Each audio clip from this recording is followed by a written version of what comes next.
ఎండి చేపలు గోంగూర కర్రీ ఖచ్చితంగా ఇదే ప్రాసెస్లో చేసుకోండి. టేస్ట్ అయితే సూపర్ ఉంటుంది. చూసారా, ఎండి చేపలు 2 days ఉంటుందండి. ప్రాసెస్ స్టార్ట్ చేద్దామా? హాయ్ అండి, వెల్కమ్ టు పావని కిచెన్. ఎలా ఉన్నారు? బాగున్నారు? ఈరోజు అయితే నేను ఎండి చేపలతో గోంగూర కర్రీ చేస్తున్నానండి. గోంగూర తీసుకున్నాను, 2 కట్టలు తీసుకున్నాను. గోంగూర చేపలండి 100 గ్రాములు తీసుకున్నాను. కడ్డీ చేపలు అంటారు మా సైడు. పచ్చిమిర్చి అయితే ఎక్కువ తీసుకోవాలి. చేపల కూరలో బాగుంటుంది. ఎక్కువ పచ్చిమిర్చి వేసుకోండి. మంటగా ఉంటే మాత్రం ఒక 2-3 వేసుకోండి చాలు. కరివేపాకు, ఆనియన్స్ అండి. ఆనియన్స్ కొంచెం ఎక్కువ తీసుకోండి, 4-5 తీసుకోండి. నేను మీడియం ఉన్నాయి, 4 తీసుకున్నాను. ఆనియన్స్ ఎక్కువ ఉంటేనే బాగుంటుంది టేస్ట్. ప్రాసెస్ స్టార్ట్ చేస్తున్నాను, చూడండి ఒకసారి. ముందుగా చేపలు అనేవి మనం కట్ చేసుకోవాలండి. ఈ తోకలు, తల ఇవన్నీ మొత్తం తీసేయాలి. ఫస్ట్ ఈ పక్కన సైడ్స్ ఉన్నాయి తోకలు ఇట్లా తీసేయండి చేతితోటి. ముందు ఇవి తీసేసిన తర్వాత ఇట్లా చేపలు అనేవి ఇలా కట్ చేసుకున్న తర్వాత మన వాటర్లో వేసుకోవాలి. ఒక 15 నిమిషాలు 20 నిమిషాలు వాటర్లో ఉంచేసేయండి. చేపలు అనేవి ఇలా కట్ చేసుకోండి. ఈ తలకాయలు ఇవన్నీ తీసేసేయండి. ఒక 15 నిమిషాలు అనేవి నానాలండి. అప్పుడే దీనిపైన అంత డస్ట్ అంతా పోతుంది. మనం ఇవి నానబెట్టుకొని గోంగూర కట్ చేసుకుంటే మనకి టైం కలిసి వస్తుంది. ఇప్పుడు మనం తాలింపు పెట్టుకుందాము.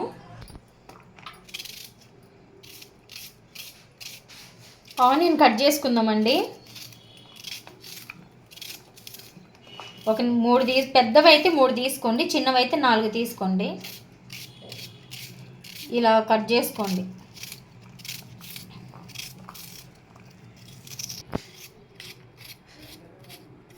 ఆనియన్స్ అనేవి ఇలా కట్ చేసుకోండి. మనం పొరడుకే కట్ చేసుకుంటాం కదా, అట్లా కట్ చేసుకోండి. ఇప్పుడు పచ్చిమిర్చి కూడా ఇంతే కట్ చేసుకున్నాము. పచ్చిమిర్చి కూడా దీంట్లోనే కట్ చేసుకోండి. ఇట్లా చిన్నవి కట్ చేసుకోండి.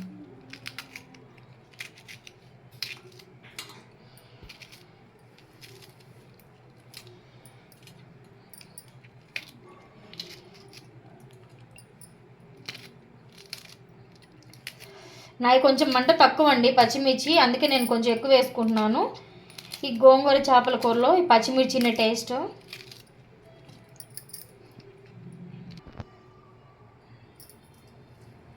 చేపలు అనేవి ఇలా ఒకసారి ఒక్కొక్క చేప తీసుకొని విడివిడిగా ఇట్లా కడగండి. ఖచ్చితంగా నానాలండి. నానితేనే మనకి పైన ఇట్లా వేస్ట్ అనేది పోతుంది. అప్పుడే మనకు బాగుంటుంది. ప్రతి ఒక్క పీస్ని ఇలా విడివిడిగా తీసుకోండి.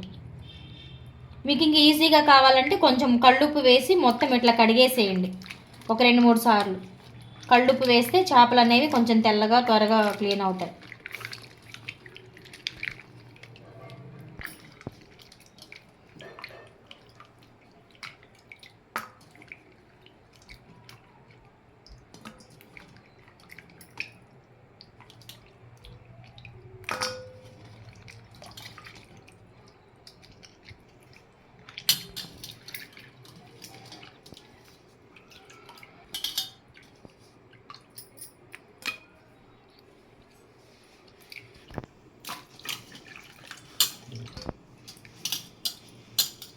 ఈ చేపలు అనేవి ఒక 2-3 సార్లు కడగండి, ఒక్కసారి కాదు.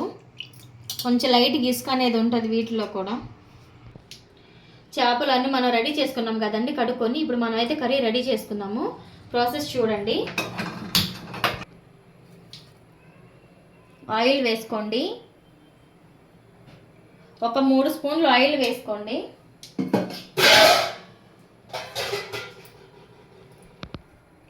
లైట్గా ఆయిల్ వేడెక్కిన తర్వాత మనం ఇందాక క్లీన్ చేసుకున్న చేపలు వేసుకోండి.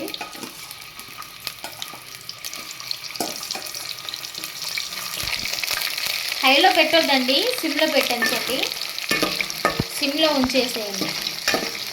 కొంచెం లైట్గా గోల్డ్ కలర్ రావాలి.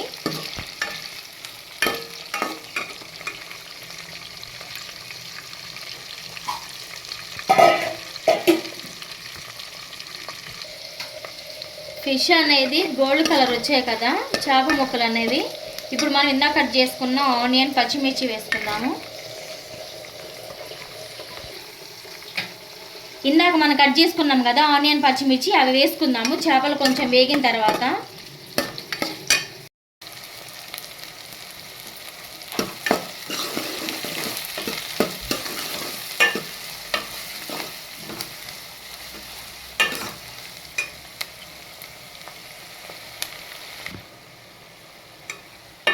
ఆనియన్ వేసుకున్న తర్వాత 1 నిమిషం వేగితే చాలండి, ఎక్కువ వేగనవసరం లేదు.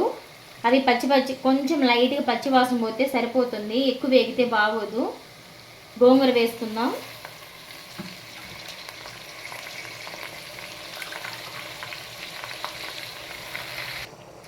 గోంగూర అంతా పెట్టేసుకున్న తర్వాత మనం మూత పెట్టుకుందామండి. అప్పుడే మనకి గోంగూర అనేది కొంచెం త్వరగా మగ్గుతుంది.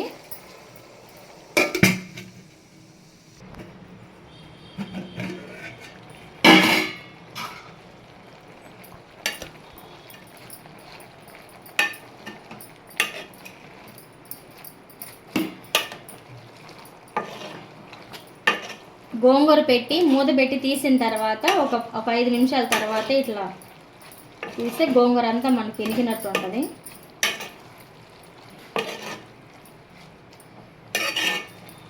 హైలో పెట్టేసేయండి, త్వరగా ఉడుకుతుంది. గోంగూర అనేది ఉడికిందండి. గోంగూర అనేది ఉడికిన తర్వాత కారం వేసుకుంటున్నాను.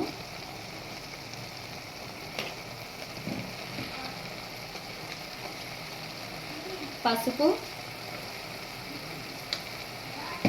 ఉప్పు వేసుకోండి, కర్రీకి సరిపడ ఉప్పు వేసుకోండి.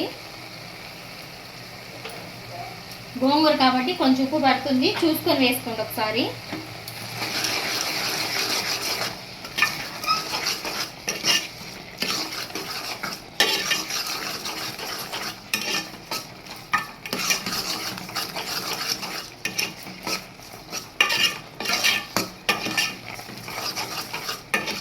ఉప్పు కారం వేసిన తర్వాత ఒక 20 నిమిషాలు పడుతుంది టైము.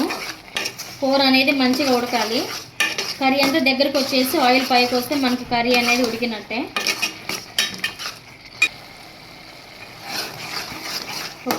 మూత పెట్టేసి ఒక 10 నిమిషాలు సిమ్లో ఉంచేసి ఉడకనిద్దామండి.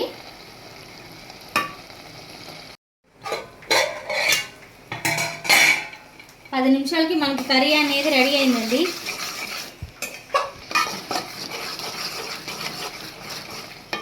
కూర అనేది మనకి ఉడికింది, దగ్గరకు వచ్చేసింది చూడండి. మనకి గోంగూర అన్ని కారం ఉప్పు అన్నీ వేసిన తర్వాత గట్టిగా ఒక 20 నిమిషాలు అయితే ఉంచాలి. ఇప్పుడు 10 నిమిషాలు అయింది కదా, ఇంకొక 10 నిమిషాలు మనకు ఆయిల్ అనేది పైకి వస్తుంది. అప్పుడు మనకి కర్రీ అయిపోయినట్టే. ఒకసారి ఉప్పు కారం చూసుకోండి. మీకు స్పైసీ కొంచెం స్పైసీగా ఉంటే బాగుంటుంది, స్పైసీ లేదనుకుంటే కొంచెం చూసుకోండి. సరిపోయింది, నాకైతే ఉప్పు కారం సరిపోయాయండి. మీరైతే చూసి వేసుకోండి ఒకసారి. జస్ట్ ఇంకో 10 నిమిషాలు అయితే కర్రీ రెడీ అయిపోతుంది. కర్రీ అయితే రెడీ అయిపోయిందండి. మీరైతే ఇదే ప్రాసెస్ ఇలాగే చేసుకోండి, టేస్ట్ అయితే సూపర్ ఉంటుంది. ఈ వీడియోలు మీకు నచ్చినట్లయితే ప్లీజ్ లైక్ చేయండి, షేర్ చేయండి. ప్లీజ్ అండి సబ్స్క్రైబ్ చేసుకోండి. మీరు లైక్ చేయండి, లైక్ చేస్తే ఇలాంటి వీడియోలు ఇంకొకరికి వెళ్తాయి. కాబట్టి మీరైతే ఖచ్చితంగా లైక్ చేయండి. నచ్చితేనే లైక్ చేయండి. Thank you.